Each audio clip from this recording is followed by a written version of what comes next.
These watches made a bit of a splash last year, both for different reasons though. One, for being absolutely good, and now I finally got it here for review to see it firsthand. And the other one was a bit, well, should we say, controversial. It did look good on the product pictures, but everything about it wasn't what it seemed. The movement was different to one end specification, the crystal wasn't sapphire, even though the vendor said it was, and the price was all wrong as well. Well, things did change, and I've got it in with me here now for review, so it would be interesting to see if it actually changed for the better.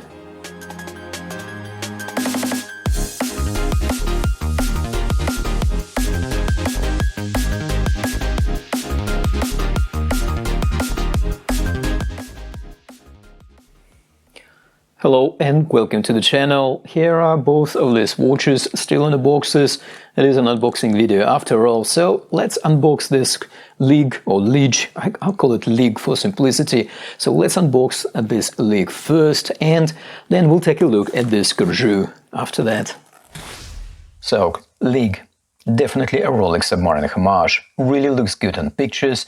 The controversy that I referred to in the beginning was concerning some of the specifications that they claimed when they released this watch. For starters, they claimed that this one had an H35 movement, which to anyone who ever saw an H35 movement would be clear that it is not. Also, they claimed that this watch had sapphire crystal, and as I believe Aviv from My Affordable Watch Collection channel tested in his video, it was clearly not a sapphire. Also, this watch was priced at about $75 and with all the questions around the specifications, there were much better alternatives on Aliexpress that will give you much better specifications, or at least the same, for the same price. That is, until now. Now, or at least when I bought this watch a few weeks ago, this watch was priced at just over $45, and it looks like they also fixed the listings. The crystal is now correctly listed as mineral glass, and they also removed the references to an H35 movement. However, Lige still claims a high bit movement here, that is, movement that is running at 28,800 bits per hour. And it will be interesting to test how true that is when I do a full review of this watch in a week or so.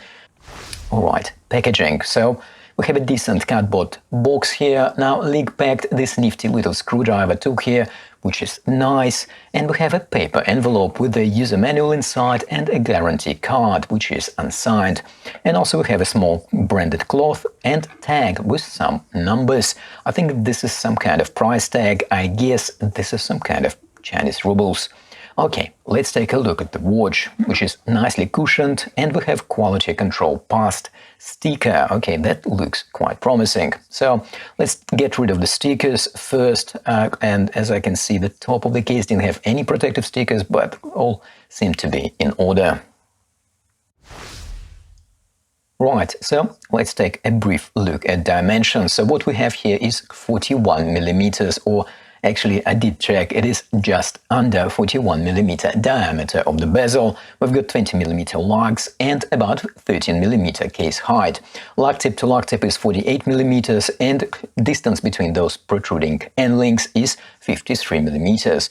The watch weighs about 150 grams, so quite wearable weight and size.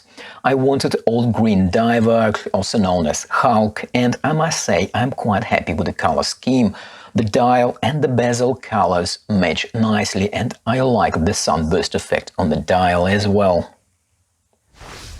The Cyclop magnification is not the strongest, however, seems to be sufficient. Wording is a bit busy, however, the font color is faint gray, so the writing doesn't stand out too much. So as the first impression, I guess I am okay with it. Now, bezel, well, we have a 60-click bezel here. Looks ceramic with engraved markers. Bezel has quite a bit of play, and the action is definitely not the best.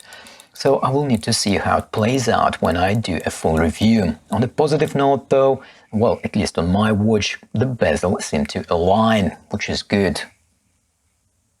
So looking at the case, we have a typical submariner homage case with brushed top and polished flanks of the case. Also we've got a screw-down crown, which is signed, and we have a see-through back case. Now the movement, I'm guessing this is kind of Manju DG 48 something something, although I'm not really sure. I couldn't get any further details from the seller. That is, really, if it does beat at 28,800 vibrations per hour, and we will definitely find out when I put it on a time grapher when I do a full review of this watch. But I must say that the sweep of the second hand is pretty smooth. As a matter of fact, it will be interesting to compare it side by side to the other watch, which I will unbox in a moment, and we can see if the second hand sweeps smoother on this one compared to the Corgeut, which actually has a slower beating Miyota movement. Right, bracelet. Okay, I like all brushed bracelet. Okay, the sides are polished, but these tend to be much less prone to scratches. Now, here is the first surprise, so to speak. We get a butterfly clasp. On one hand, I think it is good because there were some complaints about the quality of the clasp they used before, but on the other hand, I'm not quite a big fan of butterfly clasp, especially if there are no half links available. Makes adjusting the bracelet, well, should we say, a bit challenging. And for the reference, here's the watch on my about 7-inch wrist. Okay, let's take a look at the second watch now. This is a Corgeut watch, of course, a definite homage to Omega Aqua Terra.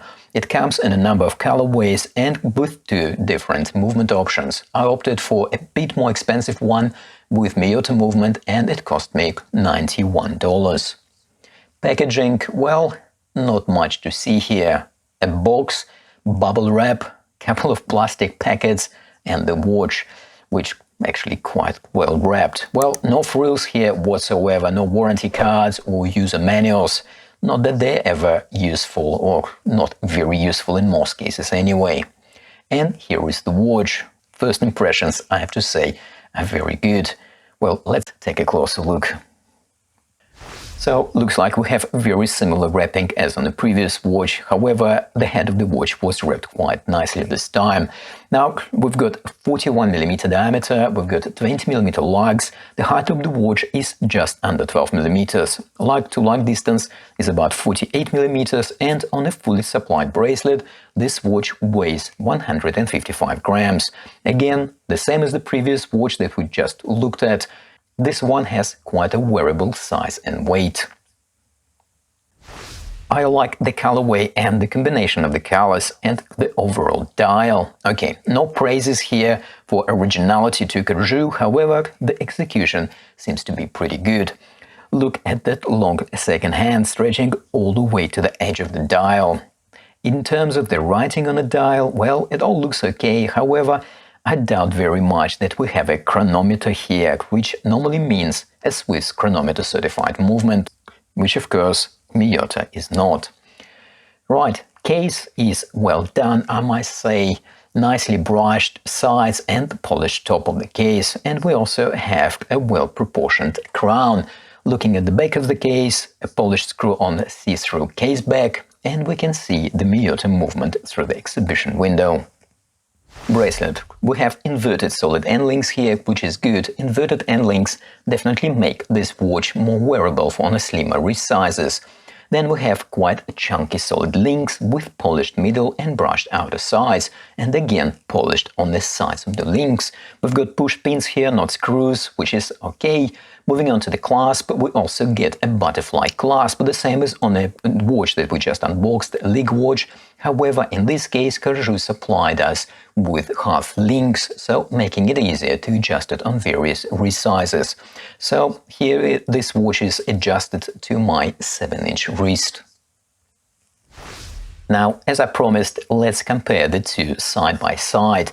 The Miyota and Corgeut watch is 21,600 vibrations per hour movement, and this one in the Lige is allegedly 28,800 beats per hour movement.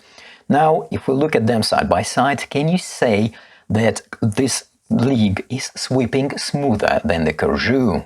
I personally think that maybe it is, or is it just an illusion? Well, we will definitely test it in the full review, so don't forget to subscribe and, of course, hit that like button if you find this video useful, and hit that like button if you don't. And as always, thank you for watching, take care, and I will see you in the next one.